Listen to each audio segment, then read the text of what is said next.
அயோத்தி மாநகர மாடங்களின் வானுயர்ந்த சிறப்பு. வணக்கம் தமிழ் உள்ளங்களே. அயோத்தி அடேயப்பா, அந்த நகரத்தோட சிறப்பை பற்றி நம்ம பார்த்துக்கிட்டே வரோம். சாதாரணமாக ஒரு நகரத்தோட பெருமையை எப்படி சொல்லுவாங்க? பெரிய கட்டிடங்கள் இருக்குன்னு சொல்லுவாங்க. ஆனால் நம்ம கம்பர் இருக்காரே, அவர் சும்மா சொல்லுவாரா?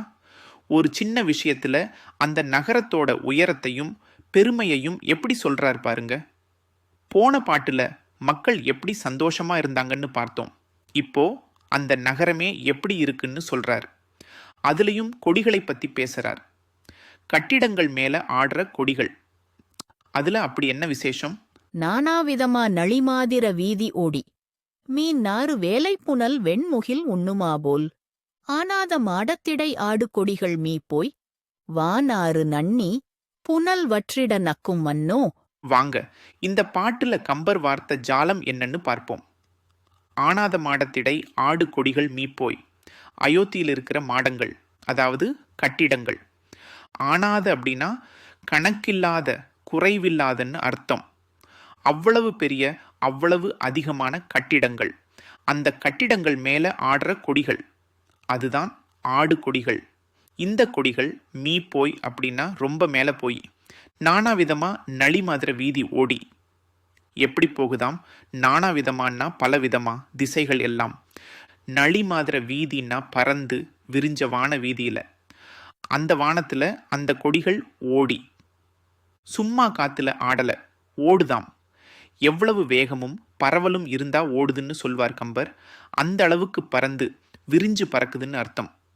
மீன் நாறு வேலைப்புணல் வெண்முகில் உண்ணுமா போல். இதுக்கு ஒரு உவமை சொல்றார் கம்பர். மீன் நாறு வேலைப்புணல், மீன் வாடை அடிக்கிற கடல் தண்ணி. அதை வெண்முகில்னா வெள்ளை மேகங்கள். அந்த மேகங்கள் கடல் தண்ணியை உண்ணுமா போல், அதாவது குடிக்கிற மாதிரி.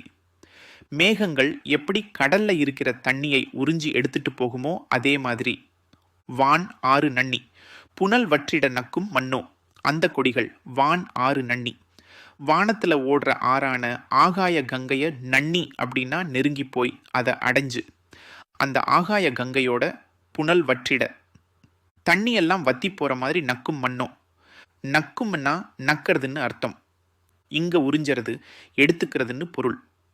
அதாவது ஆகாய கங்கையையே வத்த வச்சிடுற மாதிரி அந்த கொடிகள் அவ்வளவு உயரத்தில் பறக்குதாம், அவ்வளவு வேகமாக பரவுதாம். அடேயப்பா, எங்கேயோ கடல்ல தண்ணி குடிக்கிற மேகத்தை எங்கேயோ ஆகாயத்தில் ஓடுற கங்கையோட ஒப்பிட்டு நம்ம அயோத்தியில் இருக்கிற சாதாரண கொடிகள் அந்த ஆகாய கங்கையையே வத்த வச்சிடுற மாதிரி பறக்குதுன்னு சொல்றார் பாருங்க. இதுதான் உயர்வு நவிர்ச்சி அணி, இல்லாத ஒன்னை இருக்கிற மாதிரி சொல்றது. ஆனா ஏன் சொல்றார்? அயோத்தி நகரத்தோட கட்டிடங்கள் அவ்வளவு உயரம்.